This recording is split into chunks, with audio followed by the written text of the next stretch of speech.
He had broken 3 men without raising his voice. He had made grown accountants cry with a single phone call. He was the kind of man who solved every problem with money, fear, or both. But on the night his daughter stopped breathing at the dinner table, none of that mattered. Not his wealth, not his power, not the 5 doctors he had flown in on private jets. It was a maid earning $11 an hour who saved her life in under 60 seconds, and what she did next would break him completely in the best possible way. Before we continue, if stories like this move you, hit that subscribe button and tap the like icon, because it helps this story reach more people who need a little hope today. And drop a comment below telling us where you're watching from. We love reading them. This channel is called Kindness Waves, and every single week we bring you real, raw, heart-touching stories about the quiet power of kindness changing lives. Now, let's get into today's story. Rosa Delgado had been cleaning houses in the Hamptons for 11 years. She started when she was 26, fresh off a bus from Texas with 2 suitcases and a 5-year-old son named Mateo asleep on her shoulder. She was 51 now, and her hands were rough in the way that only decades of scrubbing floors and folding other people's laundry could make them. She was not the kind of woman anyone noticed. She wore the same gray uniform every day, kept her graying hair tied back in a low bun, and moved through the enormous houses of Long Island like a ghost. Present but invisible, essential but unseen. She had worked for many families over the years. Some were kind, some barely looked at her, but nothing compared to the Castellano estate. Vincent Castellano was not a man people talked about openly. In the quiet corners of certain restaurants, in hushed conversations at certain clubs, his name carried weight. He ran what the newspapers vaguely called business interests that stretched from construction companies to shipping ports to things nobody dared write down. He was 60 years old, built like a man who had once thrown punches for a living, with silver hair combed back and eyes that had seen too much and forgiven too little. People feared him. People respected him. Nobody, in a very long time, had loved him without an agenda. Except for one person, his daughter, Isabella. Isabella was 7 years old, and she was the only soft place left in Vincent Castellano's entire hardened world. His wife had passed away when Isabella was 3, taken by an illness that not even his money could out-negotiate. And since then, the girl had become the single reason he still smiled at anything. He built her a playroom bigger than most people's houses. He hired the best tutors, the best pediatricians, the best of everything. But he could not hire someone to give her a mother's warmth. So instead he tried to buy her safety, wrapping her in every protection money could provide, as if enough security cameras and enough bodyguards could keep grief from ever touching her again. Rosa had been the housekeeper at the Castellano estate for almost 4 years. In that house of marble floors and armed guards at the gate, she was the only person who spoke gently to Isabella. She was the only one who noticed when the little girl was sad, who braided her hair when the nannies were busy, who told her old stories from Guatemala about brave girls in the mountains. Vincent never seemed to notice Rosa much at all. To him, she was part of the house's machinery, like the security system or the imported Italian marble. He paid her well, because paying well was simply what he did, but he never once asked her a personal question in 4 years. That changed on a Tuesday evening in October. The estate was hosting what should have been an ordinary family dinner. Vincent sat at the head of a table that could seat 20, though only 3 chairs were filled, his, Isabella's, and the empty one that had belonged to his wife and that he refused to remove. The household chef had prepared a dinner of grilled branzino with a delicate almond garnish, a dish Isabella usually loved. Isabella took 3 bites, laughed at something her father said about her math teacher, and then suddenly stopped mid-sentence. Her small hand flew to her throat. Her face, rosy just seconds before, drained to a color like wet paper. She made a strange, thin, whistling sound, the sound of air trying to squeeze through a passage that was closing. Vincent Castellano, a man who had faced down armed rivals without blinking, felt something inside his chest crack open in pure terror. "Isabella!" he shouted, knocking his chair backward as he lunged toward her. She was choking, and her lips, in the space of a heartbeat, had already begun turning a faint, horrifying shade of blue.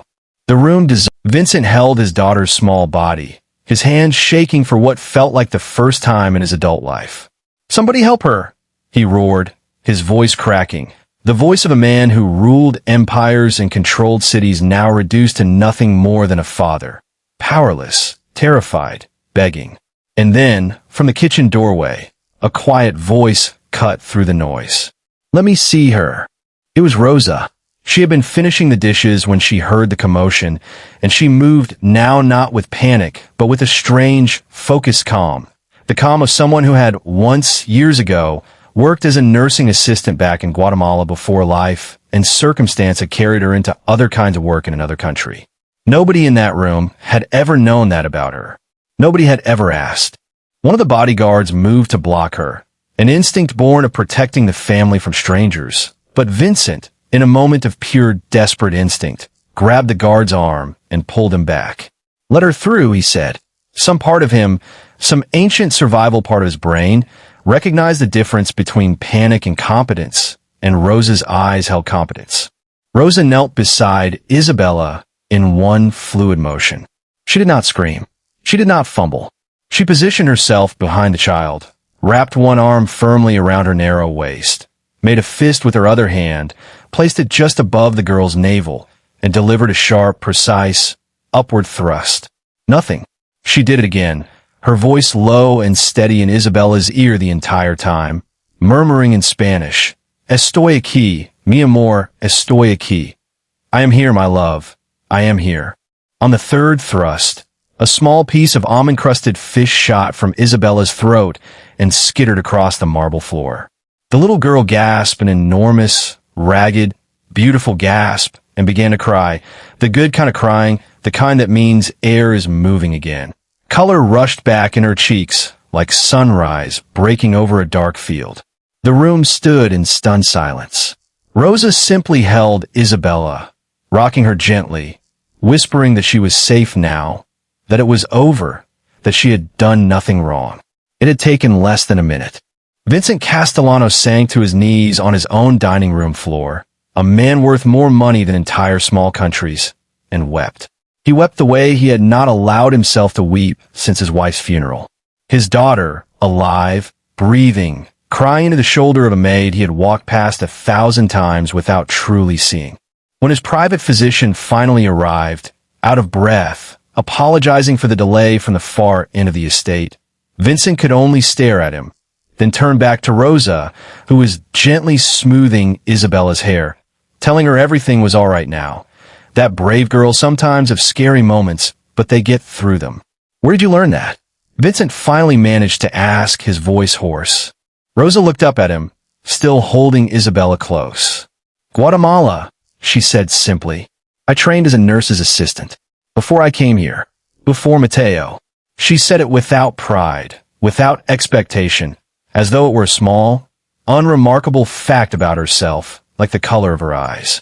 That single sentence hit Vincent harder than any threat, any betrayal, any deal gone wrong ever had in his entire life. For years this woman had cleaned his floors, folded his shirts, cooked his meals, and he had never once asked her a single question about who she was, where she came from, what she had survived, what she knew. He had looked at her every single day and seen only a uniform. Over the following days, the story could have simply ended there, with gratitude, with maybe a bonus in Rosa's next paycheck, and life going back to the way it always had been. That is, after all, how most stories like this usually end in a world that runs on money and forgetting. But something in Vincent Castellano had genuinely shifted, cracked open in a way that could not be closed back up. He began, for the first time, to actually see her. He learned that Rosa's husband had died 8 years earlier in a construction accident, leaving her alone to raise Mateo.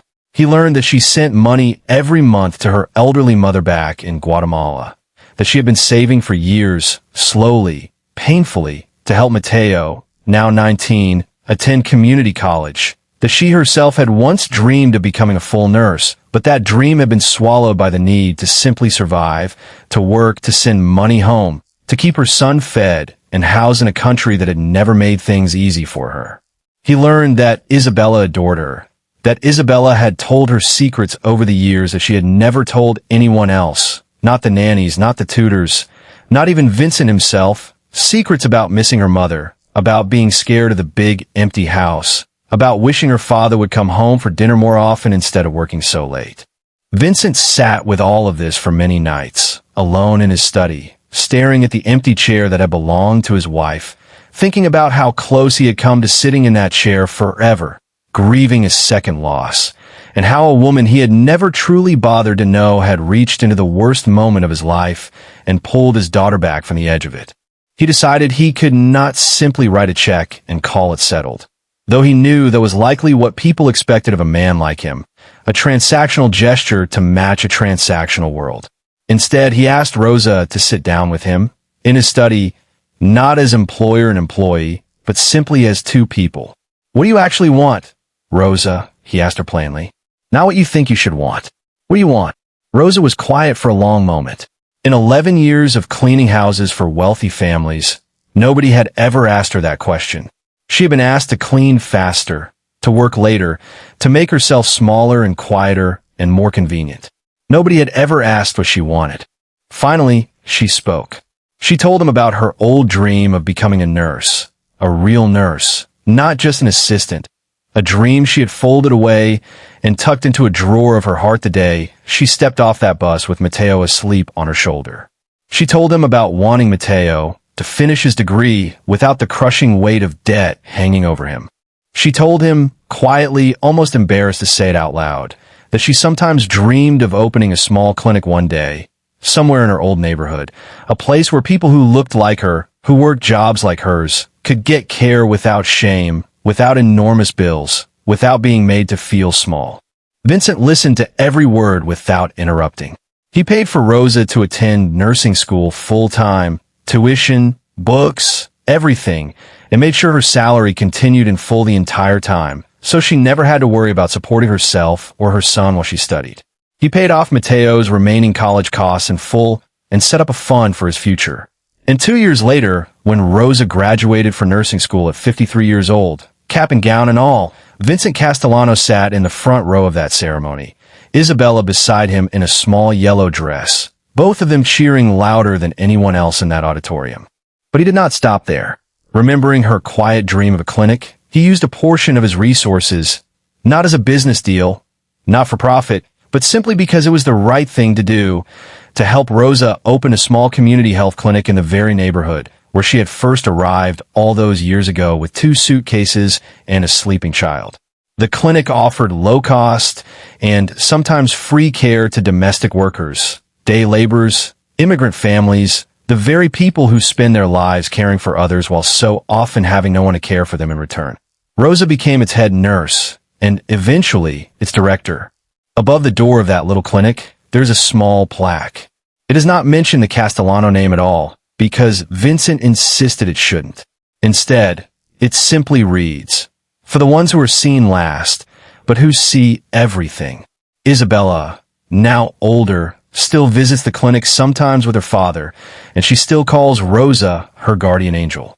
Vincent Castellano, a man once known only for fear and power, is now, in that quiet neighborhood at least, known for something else entirely, for a kindness that traveled full circle, starting with a stranger's steady hands and ending in a doorway that stays open for anyone who needs it.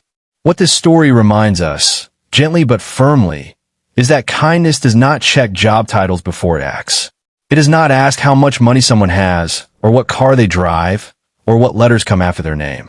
In the most terrifying moment of a powerful man's life, it was not his wealth that saved what he loved most. It was not his connections, his security team, or his influence. It was the quiet skill and steady heart of a woman the world had trained itself not to notice. We walk past people like Rosa every single day. The cashier who remembers your name. The cleaner in the office building who says good morning before anyone else arrives. The bus driver, the home health aide, the person refilling your coffee at 3 in the morning. We rarely stop to wonder what quiet strength they carry, what wisdom, what sacrifice, what dreams folded away in the drawers of their hearts. And yet, so often, it is exactly these overlooked people who hold within them the very thing that can save us, if we are only willing to truly see them. Kindness asked for nothing that night at the Castellano table. Rosa did not calculate what she might gain by helping. She simply acted because a child was in danger and she knew how to help. That is the purest form of kindness there is, the kind that moves before it thinks about reward, the kind that shows up simply because someone needs it. And perhaps that is the real lesson tucked inside this story. We do not need power or riches to change someone's life forever.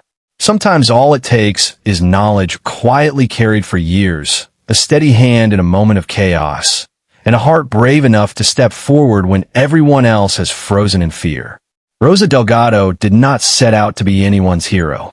She simply refused to stand still while a little girl needed help. And in doing so, she reminded a broken, hard man what real strength actually looks like. Not power, not fear, not money, but simple, unhurried human kindness. So today, wherever you're watching this from, we want to leave you with this thought. You never truly know what someone else is capable of, what they have survived, what wisdom they carry quietly within them, until you take the time to actually see them. Treat the people around you, especially the ones the world often overlooks, with warmth and respect, because you never know when their quiet strength might be the very thing that saves you. If this story touched your heart, even a little, please take a moment to like this video, subscribe to Kindness Waves for more real stories like this one, and share it with someone who needs a reminder today that kindness always finds its way back around. Tell us in the comments, has a small act of kindness ever changed your life or someone you love? We read every single comment, and we would love to hear your story. Thank you for watching, and remember, no act of kindness, however small or quiet, is ever truly wasted. Until next time, keep spreading kindness, one wave at a time.